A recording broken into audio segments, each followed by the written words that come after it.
ವೀಕ್ಷಕರೇ, ಈಗ ನಾವು ನಿಮಗೆ ವೈದ್ಯ ಲೋಕವೇ ತಲೆ ತಗ್ಗಿಸುವಂತ ಕೃತ್ಯದ ಸ್ಟೋರಿಯನ್ನ ಹೇಳ್ತೀವಿ. ಸರ್ಕಾರಿ ಆಸ್ಪತ್ರೆ ವೈದ್ಯರ ಬೇಜವಾಬ್ದಾರಿಗೆ ಬಡಜೀವವೇ ಅಂತ್ಯವಾಗಿರುವುದನ್ನ, ಇನ್ನು 10 ದಿನಗಳ ಬಳಿಕ ಬಡಜೀವಿಯ ಸಾವಿನ ಕರಾಳ ಸತ್ಯ ಬೆಳಕಿಗೆ ಬರ್ತಾ ಇರುವಂತದ್ದು. ರಾಜ್ ನ್ಯೂಸ್ ನಲ್ಲಿ ವೈದ್ಯ ಲೋಕವೇ ತಲೆ ತಗ್ಗಿಸುವಂತ ಕೃತ್ಯದ ಸ್ಟೋರಿಯನ್ನ ನಾವು ನಿಮಗೆ ಹೀಗೆ ಹೇಳ್ತೀವಿ. ಸರ್ಕಾರಿ ಆಸ್ಪತ್ರೆಯ ವೈದ್ಯರ ಬೇಜವಾಬ್ದಾರಿ. ಆಸ್ಪತ್ರೆಯಲ್ಲಿ ಹಾಗಿದ್ರೆ ನಡೆದಿದ್ದಾದ್ರೂ ಏನು? ಕೊಲೆಗಾರರದ್ದೇ ಜೀವ ರಕ್ಷಕರಾದ ಮರ್ಮಾಂಗದ ಬಾಧೆಯನ್ನ ತಾಳೋಕಾಗದೆ ಪ್ರಾಣ ಬಿಟ್ಟಿದ್ದಾನೆ ಡೆಲಿವರಿ ಬಾಯ್. ರಾಜಧಾನಿ ಬೆಂಗಳೂರಿನ ಪ್ರತಿಷ್ಠಿತ ಆಸ್ಪತ್ರೆಯಲ್ಲಿ ಯಮ ವೈದ್ಯ ಪ್ರತ್ಯಕ್ಷ ಆಗಿರುವಂಥದ್ದು. ಸಾವಿನ ದಾರಿಗೆ ಸುಗಮ ಹಾದಿಯನ್ನ ಮಾಡಿಕೊಟ್ರ ಸರ್ಕಾರಿ ವೈದ್ಯರು. ಶಾನವಾಜ್ ಸಾವಿನ ಹಿಂದೆ ಆಸ್ಪತ್ರೆಯ ಅಸಲಿ ಮುಖ ಅಡಗಿರುವಂಥದ್ದು. ಇದು ವೈದ್ಯ ಲೋಕವೇ ತಲೆ ತಗ್ಗಿಸುವಂತ ಕೃತ್ಯ ಅಂತ ಹೇಳ್ಬೋದು. ಸರ್ಕಾರಿ ಆಸ್ಪತ್ರೆ ವೈದ್ಯರ ಬೇಜವಾಬ್ದಾರಿಗೆ ಒಂದು ಜೀವ ಬಲಿಯಾಗಿದೆ. 10 ದಿನಗಳಾಗತ್ತೆ ಆ ಬಡ ಜೀವಕ್ಕೆ ಒಂದು ರೀತಿಯಾಗಿ ಈ ರಕ್ಷಕರಾಗಿರ್ಬೇಕಾದಂತ ಆಸ್ಪತ್ರೆಯ ವೈದ್ಯರು ಭಕ್ಷಕರಾಗಿದ್ದಾರೆ. ಇದು ಐಟಿ ಸಿಟಿಯ ಸೇವಾ ಸಂಸ್ಥೆಯೋ ಅಥವಾ ಹತ್ಯಾ ಕೇಂದ್ರವೋ? ವಿಕ್ಟೋರಿಯಾದಲ್ಲಿ ನಡೆದಂತ ಘೋರ ನಿರ್ಲಕ್ಷ್ಯದ ಕಂಪ್ಲೀಟ್ ಡೀಟೇಲ್ಸ್ ಅನ್ನ ನಾವೀಗ ನೋಡ್ತಾ ಹೋಗ್ತೀವಿ. ಬೆಂಗಳೂರಿನ ಆಸ್ಪತ್ರೆಯಲ್ಲಿ ನರಳಿ ಡೆಲಿವರಿ ಬಾಯ್ ಒಬ್ಬ ಪ್ರಾಣ ಬಿಟ್ಟಿರುವಂತದ್ದು. ಮರ್ಮಾಂಗಕ್ಕೆ ಸ್ಟಿಚಿಂಗ್ ಹಾಕಿಲ್ಲ, ನಿರ್ಲಕ್ಷ್ಯ ತೋರಿದ್ದಾರೆ ವೈದ್ಯರು. ರೋಗಿಯನ್ನೇ ಮರೆತ ವೈದ್ಯರ ಅಮಾನವೀಯತೆಗೆ ಈಗ ಜೀವ ಬಲಿಯಾಗಿರುವಂತದ್ದು. ವಿಕ್ಟೋರಿಯಾ ಆಸ್ಪತ್ರೆಯಲ್ಲಿ ಸಮನ್ವಯತೆಯ ಕೊರತೆಯಿಂದಾಗಿ ಶಸ್ತ್ರಚಿಕಿತ್ಸೆ, ಪ್ಲಾಸ್ಟಿಕ್ ಸರ್ಜರಿ ವಿಭಾಗದ ಕಿತ್ತಾಟಕ್ಕೆ ಈ ರೀತಿಯಾಗಿ ಒಂದು ಜೀವ ಬಲಿಯಾಗಿರುವಂಥದ್ದು. ಸರಿಯಾದ ಹೊಲಿಗೆ ಸಿಗದೆ ನರಳಿ ಪ್ರಾಣ ಬಿಟ್ಟಿರುವಂಥದ್ದು. ವಿಕ್ಟೋರಿಯಾದಲ್ಲಿ ನಡೆದಿರುವಂತ ಈ ಘೋರ ನಿರ್ಲಕ್ಷ್ಯದ ಕಂಪ್ಲೀಟ್ ಡೀಟೇಲ್ಸ್. ಬೆಂಗಳೂರಿನ ಆಸ್ಪತ್ರೆಯಲ್ಲಿ ನರಳಿ ಪ್ರಾಣ ಬಿಟ್ಟಿರುವಂಥದ್ದು. ಡೆಲಿವರಿ ಬಾಯ್ ಮರ್ಮಾಂಗಕ್ಕೆ ಸ್ಟಿಚಿಂಗ್ ಹಾಕಿಲ್ಲ, ನಿರ್ಲಕ್ಷ್ಯ ತೋರಿದ್ದಾರೆ ವೈದ್ಯರು. ರೋಗಿಯನ್ನೇ ಮರ್ತಿರುವಂತಹ ವೈದ್ಯರ ಅಮಾನವೀಯತೆಗೆ ಈಗ ನವಾಜ್ ಬಲಿಯಾಗಿರುವಂಥದ್ದು. ವಿಕ್ಟೋರಿಯಾ ಆಸ್ಪತ್ರೆಯಲ್ಲಿ ಸಮನ್ವಯತೆಯ ಕೊರತೆಗೆ ಮತ್ತೊಂದು ಸಾವಾಗಿದೆ. ಶಸ್ತ್ರಚಿಕಿತ್ಸೆ, ಪ್ಲಾಸ್ಟಿಕ್ ಸರ್ಜರಿ ವಿಭಾಗದ ಕಿತ್ತಾಟ, ಈಗ ಬಡ ರೋಗಿ ಬಲಿಯಾಗಿರುವಂಥದ್ದು. ಅದರಿಂದ ಗಾಯ ಆರಿಲ್ಲ ಅಂತ ಸತಾಯಿಸಿದ್ದಾರೆ ಪ್ಲಾಸ್ಟಿಕ್ ಸರ್ಜರಿ ವಿಭಾಗದ ಸಿಬ್ಬಂದಿ. ಇನ್ನು ಸರಿಯಾದ ಹೊಲಿಗೆ ಸಿಕ್ಕಿಲ್ಲ. ವಿಕ್ಟೋರಿಯಾ ಆಸ್ಪತ್ರೆಯಲ್ಲಿ ಕ್ರೌರ್ಯದ ಪರಮಾವಧಿ ಮೆರೆದಿರುವಂತದ್ದು. ರಕ್ತ ಸುರಿತಾ ಇದ್ರೂ ಕೂಡ ಸ್ಟಿಚಿಂಗ್ ಮಾಡದೆ ಹೊರಗೆ ಹಾಕಿದ್ದಾರೆ ವೈದ್ಯರು. 3 ದಿನ ಫುಟ್ಪಾತ್ ನಲ್ಲೇ ಸಾವು ಬದುಕಿನ ನಡುವೆ ಹೋರಾಟ ಮಾಡಿರುವಂತದ್ದು. ಪತ್ನಿ ಎಷ್ಟು ಅಂಗಲಾಚಿದ್ರೂ ಕೂಡ ಕರಗ್ತಾ ಇಲ್ಲ ಆಸ್ಪತ್ರೆ ಸಿಬ್ಬಂದಿ. ಅವರ ಕರುಳು, ರೋಗಿ ಗಂಭೀರ ಸ್ಥಿತಿಯಲ್ಲಿದ್ರೂ ಕೂಡ ಡಿಸ್ಚಾರ್ಜ್ ಮಾಡ್ಕೊಳ್ಳಿ ಅಂತ ಒತ್ತಡ ಹೇರೋದು. ನರಳಿ ಸಾವನ್ನಪ್ಪಿರುವಂಥದ್ದು. ಬೀದಿಗೆ ಬಂತು ಈ ಬಡ ಜೀವಿಯ ಬದುಕು. 4 ತಿಂಗಳ ಹಸುಗೂಸಿನ ತಂದೆಯನ್ನ ಇವರ ನಿರ್ಲಕ್ಷ್ಯ ಕೊಂದಿರುವಂಥದ್ದು. ಇನ್ನು ಇದೇ ವಿಚಾರವಾಗಿ ನಮ್ಮ ಪ್ರತಿನಿಧಿ ಶಿವು ಡೆಸ್ಕ್ ನಿಂದ ನೇರ ಸಂಪರ್ಕದಲ್ಲಿ ಇರ್ತಾರೆ. ಎಸ್ ಶಿವು, ನಿಜಕ್ಕೂ ಕೂಡ ರಕ್ಷಕರಾಗಬೇಕಾಗಿದ್ದಂತ ವೈದ್ಯರು ಇಲ್ಲಿ ಭಕ್ಷಕರಾಗಿದ್ದಾರೆ, ಯಮನಾಗಿದ್ದಾರೆ. ಇವರನ್ನ ನಂಬಿ ಹೋಗುವಂತಹ ರೋಗಿಗಳ ಪರಿಸ್ಥಿತಿ ಏನಾಗ್ಬೇಕು ಹೀಗಾದ್ರೆ? ಇದ್ರ ಬಗ್ಗೆ ಹೆಚ್ಚಿನದಾಗಿ ಹೇಳ್ತಾ ಹೋಗೋದಾದ್ರೆ. ಗಾಯತ್ರಿ, ವಿಕ್ಟೋರಿಯಾ ಆಸ್ಪತ್ರೆ ಅಂತ ಹೇಳಿದ ಕೂಡಲೇ ಒಂದು ನರಕದ ಸದೃಶ್ಯ ನಮ್ಮ ಕಣ್ಮುಂದೆ ಬಂದು ಹೋಗ್ಬಿಡುತ್ತೆ. ಅದು ವಿಕ್ಟೋರಿಯಾ ಆಸ್ಪತ್ರೆಗೆ ಇರುವಂಥ ಒಂದು ಇಮೇಜ್ ಅಂತಲೇ ಹೇಳಬಹುದು. ಬಡವರ ಪಾಲಿಗೆ ದೊಡ್ಡ ಆಸ್ಪತ್ರೆ ಅಂತಂದರೆ ಅದು ವಿಕ್ಟೋರಿಯಾ ಆಸ್ಪತ್ರೆನೇ. ಅವ್ರಿಗೆ ಎಂಥ ಕಾಯಿಲೆ ಬಂದ್ರೂ ಅಲ್ಲಿಗೆ ಹೋಗಬೇಕಾಗತ್ತೆ, ಅವ್ರನ್ನೇ ನಾವು ಬೇಡಬೇಕಾಗತ್ತೆ. ಅಲ್ಲಿನ ವೈದ್ಯರೇ ದೇವರಾಗ್ತಾರೆ. ಆದರೆ ಈ ಒಂದು ಘಟನೆ ಏನಿದೆ, ಖಂಡಿತವಾಗ್ಲೂ ಈ ಘಟನೆಯನ್ನು ನೋಡಿದಾಗ, ಆ ಇಡೀ ಒಂದು ಚಿತ್ರಣವನ್ನು ನೋಡಿದಾಗ, ಆತ ಬೀದಿಯಲ್ಲೇ 3 ದಿನ ನರಳಿದ್ದ ಅನ್ನುವಂಥದ್ದನ್ನು ಹೇಳಿದಾಗ ಎಂಥವ್ರ ಕರಳು ಕೂಡ ಕಿತ್ತು ಬರುವಂತಹ ಒಂದು ವಿಚಾರ. ಈತನಿಗೆ 4 ಮಕ್ಕಳಿದ್ದಾರೆ, ಡೆಲಿವರಿ ಬಾಯ್ ಕೆಲಸ ಮಾಡ್ತಿದ್ದ, ಕೇವಲ 45 ವರ್ಷ ಅಷ್ಟೇ ಶವನಾಜ್ಗೆ.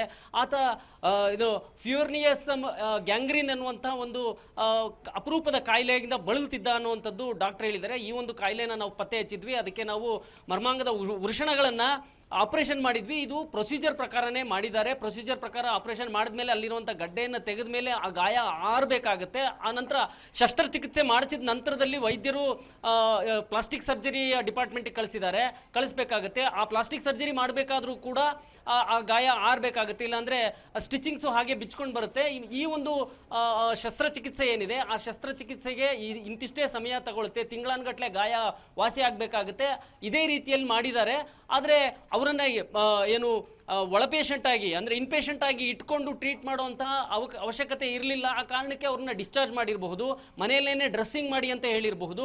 ಆದರೆ ಇವರು ಹೇಗೆ ಮಾಡಿದ್ರು ಅನ್ನೋಂಥದ್ದು ಗೊತ್ತಿಲ್ಲ. ಮತ್ತು ಈಗ ನಮ್ಮ ವೈದ್ಯರ ತಂಡದ ನಿರ್ಲಕ್ಷ್ಯದಿಂದ ಈಗ ಈ ರೀತಿ ಏನಾದರೂ ಆಗಿದ್ರೆ ಖಂಡಿತ ಕ್ರಮ ತೆಗೆದುಕೊಳ್ತೀವಿ, ಅದಕ್ಕೊಂದು ಕಮಿಟಿ ಮಾಡಿದ್ದೀವಿ ಅನ್ನುವಂಥದ್ದನ್ನು ಅಲ್ಲಿನ ವೈದ್ಯರ ಅಧೀಕ್ಷಕ ಡಾಕ್ಟರ್ ದೀಪಕ್ ಹೇಳಿದ್ದಾರೆ. ಆದರೆ ಪ್ರಶ್ನೆ ಇರೋದೇನು ಅಂತ ಹೇಳಿದ್ರೆ, ಆ ವ್ಯಕ್ತಿಗೆ ಈ ರೀತಿಯಾಗಿ ಓಪನ್ ಆಗಿ ವೃಷಣಗಳನ್ನು ಅಲ್ಲ ಆಪರೇಷನ್ ಮಾಡಿದ್ಮೇಲೆ ಅದನ್ನು ಸ್ಟಿಚ್ ಹಾಕದೆ ಓಪನ್ ಆಗಿ ಬಿಟ್ಟಿರ್ತೀವಿ ಅನ್ನೋಂಥ ನಾಲೆಜ್ ಕೊಟ್ಟಿದ್ರಾ? ಅದು ಪ್ರತಿದಿನ ನೀವು ಡ್ರೆಸ್ಸಿಂಗ್ ಮಾಡಲಿಲ್ಲ ಅಂದರೆ ಏನಾಗುತ್ತೆ, ಸೂಕ್ಷ್ಮ ಪ್ರದೇಶ ಅಂತ ಹೇಳಿದ್ರಾ? ಇದು ಎಲ್ಲವೂ ಕೂಡ ಪ್ರಶ್ನೆಗಳು. ಅದಕ್ಕೆ ದೀಪಕ್ ಅವರು ಉತ್ತರ ಕೊಡ್ತಾ ಇಲ್ಲ. ಇನ್ಪೇಷಂಟ್ ಆಗಿ ಇರಬೇಕಾಗಿರುವಂಥ ಒಂದು ಅವಶ್ಯಕತೆ ಇರಲಿಲ್ಲ ಅಂತ ಅನಿಸುತ್ತೆ. ಹಾಗಾಗಿ ಅವ್ರನ್ನ ಡ್ರೆಸ್ಸಿಂಗ್ ಆಧಾರದ ಮೇಲೆ ಕಳಿಸಿದ್ದಾರೆ. ಅದರ ಒಳಗೆ ಮನೆಯಲ್ಲಿ ರಕ್ತಸ್ರಾವದಿಂದ ಸತ್ತು ಹೋಗಿದ್ದಾರೆ ಅನ್ನುವಂಥದ್ದು ಅವರ ಪತ್ನಿ ಬಂದರು ನನಗೆ ಹೇಳಿದ್ರು ಅನ್ನುವಂಥ ರೀತಿಯಲ್ಲಿ ಇವಾಗ ಅಧೀಕ್ಷಕರು ಹೇಳಿಕೆಯನ್ನು ಕೊಡ್ತಾ ಇದ್ರು, ಒಂದು ಕಮಿಟಿಯನ್ನು ಮಾಡಿದೀವಿ ಅಂದರೆ. ಆದರೆ ನೀವು ಬಹಳ ಮುಖ್ಯವಾಗಿ ಗಮನಿಸಬೇಕಾಗಿದ್ದು, ಅದೇ ಆಸ್ಪತ್ರೆಯ ಹೊರಗಡೆ ಈ ರೋಗಿಯನ್ನು ಇಟ್ಕೊಂಡು ನಮ್ಮನ್ನು ತಗೊಳ್ಳಿ ಸ್ವಾಮಿ, ಒಳಗಡೆ ತಗೊಳ್ಳಿ, ನಮ್ಗೆ ಆಗ್ತಾ ಇಲ್ಲ, ನನ್ನ ಗಂಡ ಸಹಿಸ್ಕೊಳ್ಳೋಕ್ಕೆ ಅಸಾಧ್ಯವಾದ ನೋವನ್ನು ನರಳುತ್ತಿದ್ದಾನೆ ಅಂತ ಹೇಳಿದ್ರು ಕೂಡ ಮತ್ತೆ ಒಳಗಡೆ ತಗೊಂಡು ಅವ್ರನ್ನ ಟ್ರೀಟ್ ಮಾಡುವಂಥ ಕೆಲಸ ಮಾಡಲಿಲ್ಲ. ಆ ಕಾರಣಕ್ಕೆ 3 ದಿನ ನರಳಿದಂಥ ಶವನಾಜು ನರಳಿ ಸತ್ತಿರುವಂಥದ್ದು. ಇದು ನಿಜಕ್ಕೂ ಕೂಡ ವಿಕ್ಟೋರಿಯಾ ಆಸ್ಪತ್ರೆ ವೈದ್ಯರು ಕೊಡುವಂಥ ಸಮರ್ಥನೆನಾ? ಇದು ಆರೋಗ್ಯ ಸಚಿವರು ಏನು ಮಾಡ್ತಿದ್ದಾರೆ? ಬಡವರಿಗೋಸ್ಕರ ಇರುವಂಥ ಆರೋಗ್ಯ ಇಲಾಖೆ ವಿಕ್ಟೋರಿಯಾ ಆಸ್ಪತ್ರೆ ಅವ್ರನ್ನ ಒಳಗಡೆ ತಗೊಂಡು ಟ್ರೀಟ್ಮೆಂಟ್ ಮಾಡಲಿಲ್ಲ. 45 ವರ್ಷದ ವ್ಯಕ್ತಿನ, ಇದು ಅಪರೂಪದ ಕಾಯಿಲೆನೇ ಇರಬಹುದು. ಈಗ ನೀವು ಕಮಿಟಿ ಮಾಡಿರುವಂಥದ್ದು ಏನೇ ಒಂದು ವರದಿಯನ್ನು ಕೊಡಬಹುದು, ಏನು ವರದಿ ಬರುತ್ತೆ ಅನ್ನುವಂಥದ್ದು ಖಂಡಿತವಾಗ್ಲೂ ಗೊತ್ತಿರುವಂಥ ವಿಚಾರನೇ. ವೈದ್ಯಕೀಯ ಟರ್ಮ್ಸಲ್ಲಿ ನೀವೇನೇ ವರದಿ ಕೊಟ್ಟರು ಅದನ್ನು ಪ್ರಶ್ನೆ ಮಾಡುವಂಥದ್ದಕ್ಕೆ ಕಷ್ಟ. ಹಾಗಾಗಿನೇ ಈಗ ಶವನಾಜ್ ಸತ್ತಿರೋದಂತೂ ನಿಜ, ಅವ್ರ ನಿರ್ಲಕ್ಷ್ಯಕ್ಕೆ 4 ಮಕ್ಕಳು ಅನಾಥವಾಗಿರೋದು ನಿಜ. ಅಲ್ಲಿ 3 ದಿನ ಬೀದಿಯಲ್ಲಿದ್ದಂಥ ಪೇಷಂಟು ಅಂದರೆ ಈ ದೇಶದ ನಾಗರಿಕ ಒಂದು ಸಣ್ಣ ಆಸ್ಪತ್ರೆಯ ಒಂದು ಸೇವೆ ಸಿಗದೆ ಆ ಆಸ್ಪತ್ರೆಯ ಬೀದಿಯಲ್ಲೇ ಇರ್ತಾನೆ ಅಂತಂದರೆ ನಾಚಿಕೆ ಆಗಬೇಕಾಗಿದೆ ಈ ನಾಗರಿಕ ಸಮಾಜಕ್ಕೆ. ಮತ್ತು ನಾವೆಲ್ಲ ತಲೆ ತಗ್ಗಿಸ್ಬೇಕು ಅನ್ನುವಂಥದ್ದು. ವೈದ್ಯರು ಕೂಡ ಇದನ್ನು ಯಾವ ರೀತಿ ನೋಡ್ತಾರೆ ಅಂದರೆ ಅವರೇ ನಾಚಿಕೆ ಪಟ್ಕೋಬೇಕಾಗುತ್ತೆ. ಖಂಡಿತವಾಗ್ಲೂ ಈ ಒಂದು ಏನು ಕೃತ್ಯ ಇದೆ, ಈ ಕೃತ್ಯಕ್ಕೆ ಸರಿಯಾದಂಥ ಒಂದು ತನಿಖೆ ಆಗಬೇಕು. ಆ ವೈದ್ಯರ ತಂಡ ಏನಿದೆ ಅದು ಸರಿಯಾದಂಥ ರೀತಿಯಲ್ಲಿ ತನಿಖೆ ಕೊಟ್ಟು ತಪ್ಪಿತಸ್ಥರ ಮೇಲೆ ಕ್ರಮ ಆಗಬೇಕು ಅನ್ನುವಂಥದ್ದೇ ಮೃತ ವ್ಯಕ್ತಿಯ ಪತ್ನಿಯ ಆಕ್ರೋಶ ಮತ್ತು ಆಕ್ರಂದನ ಆಗಿದೆ. ಗಾಯತ್ರಿ. ಎಸ್ ಶಿವು, ಹಾಗೆ ನೋಡ್ತಾ ಹೋದಾಗ ಆರೋಗ್ಯ ಇಲಾಖೆ ಏನ್ ಮಾಡ್ತಿದೆ? ಈಗ ಬಡವರು ಅನ್ನುವಂಥವ್ರು ಈಗ ರೋಗ ರುಜಿನಿಗಳಿದ್ದಾಗ ಈ ರೀತಿಯಾಗಿ ವಿಕ್ಟೋರಿಯಾ ಆಸ್ಪತ್ರೆ ಅಂದ್ರೆ ಎಷ್ಟು ಒಳ್ಳೆ ಹೆಸರಿರುವಂತದ್ದು ಹೊರಗಡೆ, ಇಂಥ ಕೃತ್ಯಗಳನ್ನ ನೋಡಿದಾಗ ನಂಬಿಕೆ ಇಟ್ಕೋಬೇಕಾ ಬೇಡವಾ? ಅದೇ ಜಾಗದಲ್ಲಿ, ಆ ವ್ಯಕ್ತಿ ಜಾಗದಲ್ಲಿ ಯಾರಾದ್ರೂ ದೊಡ್ಡ ವ್ಯಕ್ತಿ ಇದ್ದಿದ್ರೆ ಇಷ್ಟೊತ್ತಿಗೆ ವಿಕ್ಟೋರಿಯಾಗೆ ಹೋಗಿದ್ದೆ ನಾನು, ಅಲ್ಲಿ ನನ್ನನ್ನ ಸೇವ್ ಮಾಡಿದ್ರು ಅಂತ ಹೇಳ್ಕೊಂಡು ಓಡಾಡ್ತಿದ್ರು. ಇಂಥ ಕೃತ್ಯಗಳನ್ನ ಬೆಳಕಿಗೆ ತರಬೇಕಾಗುತ್ತೆ ಆರೋಗ್ಯ ಇಲಾಖೆ, ಇಲ್ಲಿ ಗಮನ ಹರಿಸಬೇಕಾಗುತ್ತೆ ಅಲ್ವಾ? ಖಂಡಿತವಾಗ್ಲೂ ವಿಕ್ಟೋರಿಯಾ ಆಸ್ಪತ್ರೆಯಲ್ಲಿ ಇರ್ತಕ್ಕಂಥ ಡಾಕ್ಟರ್ ಹೈಲಿ ಕ್ವಾಲಿಫೈಡ್ ಡಾಕ್ಟರ್ಸೇ ಇರುವಂಥದ್ದು. ಆದರೆ ಅವರ ನಿರ್ಲಕ್ಷ್ಯ ಅದೂ ಕೂಡ ಹೈಲಿ ನಿರ್ಲಕ್ಷ್ಯವಾಗಿ ಆಗಿರುತ್ತೆ. ಯಾರು ಹೈಲಿ ಕ್ವಾಲಿಫೈಡ್ ಇರ್ತಾರೆ, ಟಾಪ್ ಮೋಸ್ಟ್ ಡಾಕ್ಟರ್ ಇರ್ತಾರೆ, ಇಲ್ಲ ಅಲ್ಲೇ ಇರ್ತಾರೆ. ಆದರೆ ಬಡವರಿಗೆ ಟ್ರೀಟ್ಮೆಂಟ್ ಮಾಡೋದಕ್ಕೆ ಅವ್ರಿಗೆ ಮನಸ್ಸು ಬರೋದಿಲ್ಲ. ನೀವು ಹೇಳಿದಾಗೆ ಉಳ್ಳವರು ಯಾರಾದರೂ ಬಂದರೆ ತುಂಬ ಚೆನ್ನಾಗಿ ಟ್ರೀಟ್ಮೆಂಟ್ ಮಾಡಿ ನಮ್ಮ ಒಂದು ಸಂಸ್ಥೆಯಲ್ಲಿ, ವಿಕ್ಟೋರಿಯಾ ಸಂಸ್ಥೆಯಲ್ಲಿ ನೋಡಿ ಈ ಒಂದು ಅಪರೂಪದ ಕಾಯಿಲೆಯನ್ನು ನಾವು ವಾಸಿ ಮಾಡಿ ಕಳಿಸಿದ್ದೀವಿ ಅಂತ ಕ್ರೆಡಿಟ್ ತಗೊಳಕ್ ಬರ್ತಾರೆ. ಆದರೆ ಅಲ್ಲಿ ದಿನನಿತ್ಯ 100 ಜೀವಗಳು ನರಳಿ ಸಾಯ್ತವೆ. ಬಹಳಷ್ಟು ಜೀವಗಳು ಅವರ ಆಕ್ರಂದನವನ್ನು, ಅವರ ಕೂಗನ್ನು ಕೇಳಿಸ್ಕೊಳ್ಳೋರೇ ಇರಲ್ಲ, ಅಲ್ಲಿ ಮಾತ್ರೆ ಕೊಡೋರು ಇರಲ್ಲ. ನೀವು ಈಗ ಈ ಒಂದು ಘಟನೆಯನ್ನೇ ತಗೊಂಡ್ರೆ, ಒಬ್ಬ ವ್ಯಕ್ತಿ ನನ್ನ ಕೈಲಿ ಆಗ್ತಾ ಇಲ್ಲ ಡ್ರೆಸ್ಸಿಂಗಿಗೆ ಹೋಗಿ ಬರುವಂಥದ್ದಕ್ಕೆ ನನಗೆ ಒಂದು ವೃಷಣಗಳ ಹತ್ರ ಶಸ್ತ್ರಚಿಕಿತ್ಸೆ ಆಗಿದೆ, ಆ ವ್ಯಕ್ತಿ ಡೈಲಿ ಹೋಗಿ ಡ್ರೆಸ್ಸಿಂಗ್ ಮಾಡಿಸ್ಕೊಂಡು ಬರುವಂಥದ್ದಕ್ಕೆ ಏನಾಗಿದೆ, ಅಲ್ಲೇ ಇಟ್ಕೊಂಡು ನೀವು ಡ್ರೆಸ್ಸಿಂಗ್ ಮಾಡ್ಬೋದಾಗಿತ್ತಲ್ಲ, ಒಂದು 15 ದಿನ ಇಟ್ಕೊಂಡಿದ್ದಿದ್ರೆ ಒಂದು ಜೀವ ಉಳಿತಿತ್ತಲ್ಲ. ಅಷ್ಟು ವೀಕ್ ಆಗಿದೆಯಾ ನಮ್ಮ ಸರ್ಕಾರ? ಅಷ್ಟು ವೀಕ್ ಆಗಿದೆಯಾ ಸರ್ಕಾರಿ ಸಂಸ್ಥೆಗಳು? ಒಬ್ಬ ಬಡವನಿಗೆ 15 ದಿವಸ ಇಟ್ಕೊಳ್ಳೋಕ್ಕಾಗಲ್ವಾ? ಇದು ನಿಜವಾದಂಥ ವಿಕ್ಟೋರಿಯಾ ಆಸ್ಪತ್ರೆ ನಿದರ್ಶನ. ಅಲ್ಲಿ ದೊಡ್ಡವರು ಉಳ್ಳವರು ಬಂದ್ರೆ ದೊಡ್ಡ ಟ್ರೀಟ್ಮೆಂಟು, ಅವರನ್ನ ಮೆಚ್ಚುವಂತ ಟ್ರೀಟ್ಮೆಂಟು, ಬಡವರು ಬಂದ್ರೆ ಖಂಡಿತವಾಗ್ಲೂ ಘಂಟಾಘೋಷವಾಗಿ ಪ್ರತಿಯೊಬ್ಬರು ಹೇಳೋದೇನೆಂದ್ರೆ ಅಲ್ಲಿ ಹೋದವರು ಬದುಕಿ ಬಂದ್ರೆ ಪವಾಡ. ಇದೇ ಆಸ್ಪತ್ರೆಗೆ ಇರುವಂತ ಇಮೇಜು. ಗಾಯತ್ರಿ.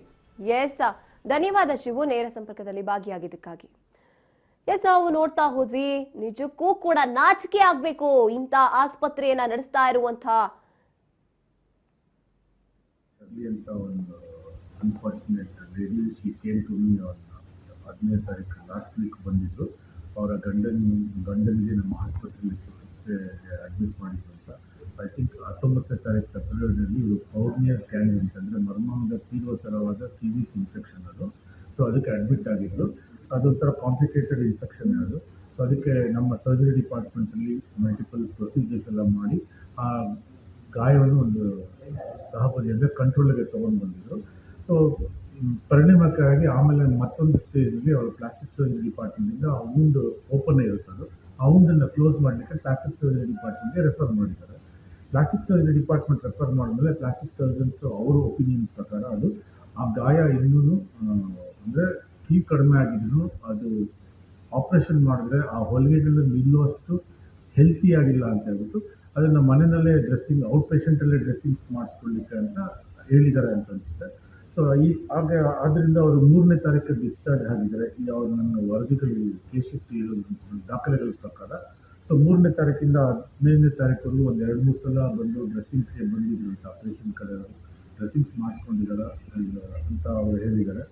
ಆಮೇಲೆ ಅದ್ರ ಬಗ್ಗೆ ಹೇಳಿದಾದ್ಮೇಲೆ ಆ ಪ್ಲಾಸ್ಟಿಕ್ ಸರ್ಜನ್ಸ್ನು ಇನ್ನೂ ಅದು ಮುಂದೆ ಸೆಕೆಂಡ್ರಿ ಎಲೆಕ್ಟಿವ್ ಪ್ರೊಸೀಜರ್ಗೆ ಶಕ್ತ ಇಲ್ಲ ಅಂತ ಹೇಳ್ಬಿಟ್ಟು ಮತ್ತೆ ಅದನ್ನು ಡಿಸ್ಚಾರ್ಜ್ ಅದನ್ನು ಹಂಗೆ ಡ್ರೆಸ್ಸಿಂಗ್ಸ್ ಕಂಟಿನ್ಯೂ ಮಾಡಿದ್ದಾರೆ. ಅನ್ಫಾರ್ಚುನೇಟ್ಲಿ ಅವರು ಶಾನವಾಜ್ ಅವರು 45 ವರ್ಷ ಪಾಪ ಅಷ್ಟೇ. ಅವರು ಮನೆಯಲ್ಲಿ ತೀವ್ರ ರಕ್ತಸ್ರಾವಾಗಿ ಸತ್ತಿದ್ದಾರೆ ಅಂತ ಪೇಷಂಟ್ ಕಡೆಯವರು ಹೇಳಿದರೆ ಅದಕ್ಕೆ ನಮ್ಮ ಆಸ್ಪತ್ರೆಯಲ್ಲಿ ಟ್ರೀಟ್ಮೆಂಟ್ ತೊಗೊಂಡಿರೋದು ನನ್ನ ಹತ್ರ ಇನ್ನೊಂದು ದಾಖಲಾತಿಯನ್ನು. ಸೊ ಈಗ ಬಂದು ನನಗೆ ಕೇಳ್ಕೊಂಡಾಗ ಅವ್ರಿಗೆ